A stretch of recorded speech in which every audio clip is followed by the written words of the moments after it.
Today I've got another fun origin for you guys, a V1 Ultrakill created by the Discord user known as WAROFFS or WAOFFS. The Discord server's also got a new system of sorting data packs, so now I can actually leave a link to the data pack itself and that link won't break because that link itself will also link to any additional updates that data pack will have. Pretty awesome. V1 Ultrakill is a 3-impact origin. Mankind is dead, blood is fuel, hell is fuel. Rapid, your mobility is unbelievable. You do not take fall damage, can jump off walls, move twice as fast, and jump twice as high as the average player. Your average speed is now fast enough that you don't need to do any form of sprint jump running, because if you do that, you'll just only slow you down now, especially considering you'll now jump 3 blocks high every time you jump. Can be extremely useful. You also do not take any form of fall damage, so you don't have to worry about that when you're doing your silly shenanigans.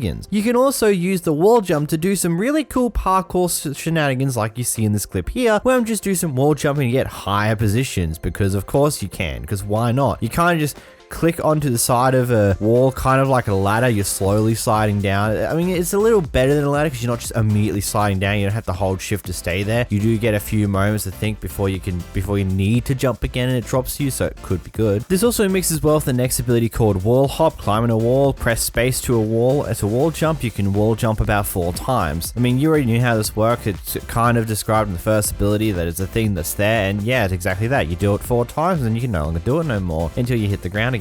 Slide. You can slide by sprinting and sneaking at the same time. Whilst you're sliding, you're more vulnerable to attacks and you lose your hunger faster. This ability does exactly that. It lets you slide, except for it's effectively swimming, because that's what the animation shows you, and it also goes on for an indefinite amount of time until you either bump into a wall and stop moving entirely, or I don't know if there's any other reason for it to stop, though that's very weird. It's not really a slide per se, it's just continuous crawling movement that consumes a lot of hunger very quickly. Isn't exactly that much quicker. Honestly, I don't know why this isn't just tuned to be, hey, you press shift, you will slide and boost forward for a moment, and then you'll stop sliding immediately afterwards, but it does consume a little bit of hunger. I don't know, this is fine, it just feels a bit weird that you can just slide infinitely. Dash. While airborne, you can press your sneak button to dash. I'm not quite sure how to really feel about this ability, because it feels like at certain aspects it's very well and fine-tuned. For example, when you're just jumping around up a hill and you accidentally activate the wall jump, so you bounce backwards, this is like enough of propulsion to just make a corrective boost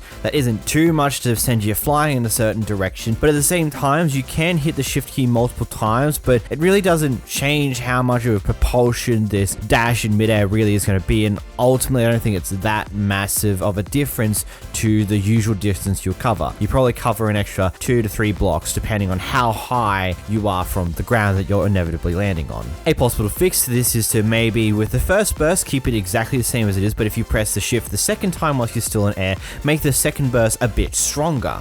Ground slam. You can ground pound using the primary ability key in mid-air, which deals damage to enemies below you. This does drain hunger. The ground slam is a very interesting ability to say the least. I'm not 100% sure how much damage it does. It takes a handful of different slams in order to actually kill any form of hostile mob, so it might be useful when you're running into a combat with a bunch of other mobs, as it gets a bit of splash damage out immediately before you get into the major fight, but I wouldn't be using this as your primary fighting tactic. Gunman. You're an expert with ranged weapons. All ranged weapons have their damage increased and all melee weapons have their damage decreased. When taking these weapons and comparing them against the health of a husk, which is 20 health and 2 defense points, a Neverite sword kills in 4+ hits. 4 of those hits if it's all critical hits, and more additional hits if you miss some critical hits in there. A Neverite axe, which would usually kill in 2 non-critical hits, will now take 3 critical hits in order to kill a husk, and many more to just kill them without critical hits. Whilst a bow and a crossbow will now 2-shot a husk at max charge aimed towards the head. Pretty massive change in damage outputs for both types of weapons. Whiplash. This is your secondary ability that throws a grappling hook that can do multiple things. If thrown towards a small enemy, it will drag the enemy towards you. If thrown towards a large enemy, it will pull you towards it at the cost of 2 hunger points. If I'm honest, the pulling ability is very finicky and annoying to use. If there's, let's say, a piece of grass that's in front of this small mob, it will do absolutely nothing and the ability will be wasted and you'll have to wait for it to cool down again before you can try again. And it can sometimes pull the mob towards you, can slightly miss. It's very finicky for the pull option.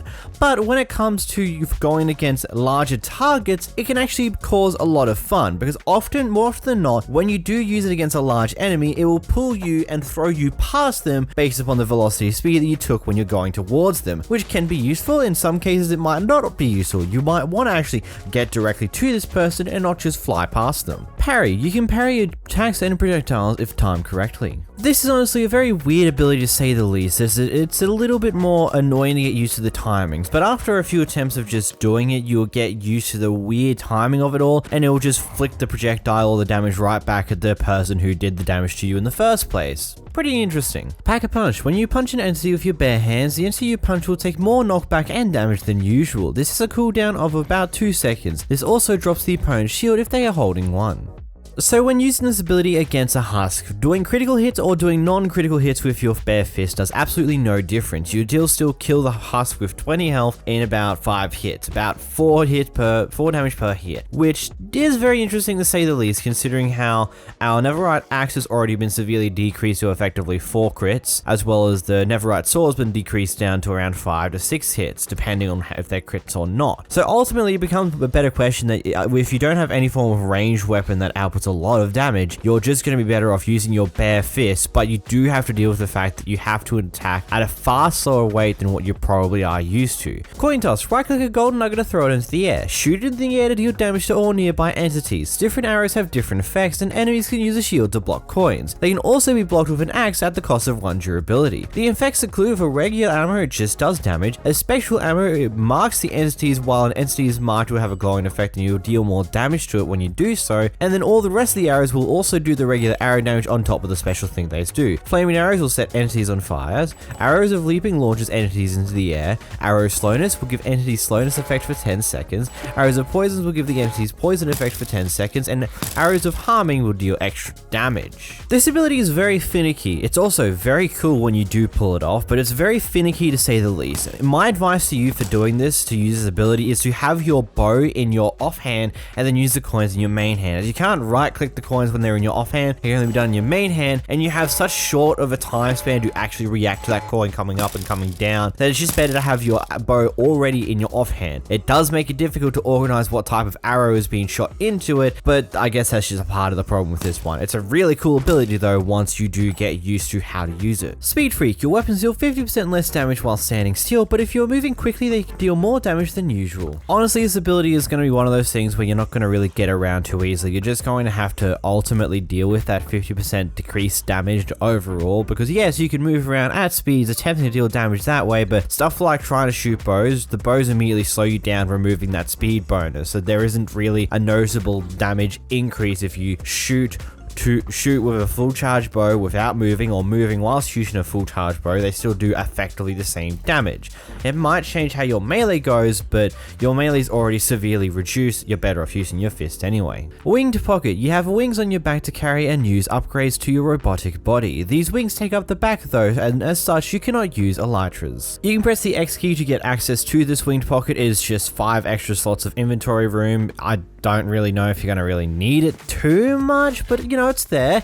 And you can wear an elytra, but you cannot activate it. As you can hear in the clip here, you can hear me spamming my spacebar key whenever I'm in the air and nothing's happening. You just don't activate it anymore. Bloodthirsty. You cannot eat any normal foods and instead regain hunger by killing enemies. When you hit an enemy, it will cause a blood splatter. If you are close to the blood splatter 3 blocks, you will regain health. Killing as an enemy will give much more health than hitting one. Basically, you cannot eat any form of food whatsoever to gain any form of benefits or any form of hunger boost, and you can only regain hunger by killing mobs. You can gain some hunger back by hitting them, but it's ultimately going to be nothing in comparison to what you gain for actively killing a mob. So it's definitely one of those interesting resource gathering things, considering that some of your movement heavily consumes your hunger, some of your damage things also heavily consume hunger, so you're going to have to make some better decisions on how you fight. Frail. You have 3 less hearts. Water resistant. You are too heavy and can't swim, but you are made so you cannot drown. However, because of your mechanics mechanical nature, Riptide Tridents do not recognize you as a potential user and cannot be used. This says what it does in the tin. Wait a minute, it does what it says in the tin. But a little bit of a quirk though, whenever you're walking through any form of seaweeds or any form of long sea grass, it does tend to flicker you into swim mode for a brief moment until you're outside that block. I don't know if that's purposeful, it's obviously a bit of an issue, but it's honestly not too much of a problem. You don't drown anyway, so I don't particularly care too much beyond that. Mechanical, you cannot use any form of mobility besides walking, running, or your abilities. You are completely resistant to all knockback except for explosive knockback, and you take less damage from explosions. You cannot ride any entity, and you cannot use ender pearls. And you cannot use totems. Because of your mechanical nature, you also do not feel the effects of any potions or gapples because you are not organic. You also cannot sleep. Take that information as you will. There's really not much more to it, except for the fact that you can still use boats, but nothing else, so odd. Defensive incompatibilities. Armor is weakened and shields are unusable due to you not being programmed to use them properly. So you can't use a shield, expected at this point really, and your armor is a bit weaker. It's instead of having a full armor set, Netherite armor will only be like the equivalency of what iron tends to be, so it is a bit of a decrease. It's going to be a bit annoying to deal with, but ultimately not the end of the world considering you can move quite fast and you'd probably be able to get good at really dodging well. Damn street cleaners, you take double damage from fire because of your metallic body. What's more to explain about this one? You take double fire damage, not much more to it. Hard damage, your body is very frail to allow the on-the-go consumption of blood through your body, and as such, you take too many hits, this body becomes weaker. Taking 1 heart of damage drops your maximum health by half, a heart down to a lowest of 3 hearts, which can only be regenerated by the blood on kill of an entity. To explain it better, effectively speaking, whenever you lose a set amount of health, your maximum amount of hearts will decrease. Whenever you die, this will reset back to normal. The only way to regain these hearts without dying though is by consuming the blood of what you get whenever you kill any form of entity. No hunger or saturation can actually regenerate your health past your current maximum health, which as I said, will decrease the more damage you take, down to a lowest of 3 hearts. And that is that. What are your thoughts on this origin? Let me down in the comments, and as always, click this video on screen now, like and subscribe. Until next time guys, bye bye!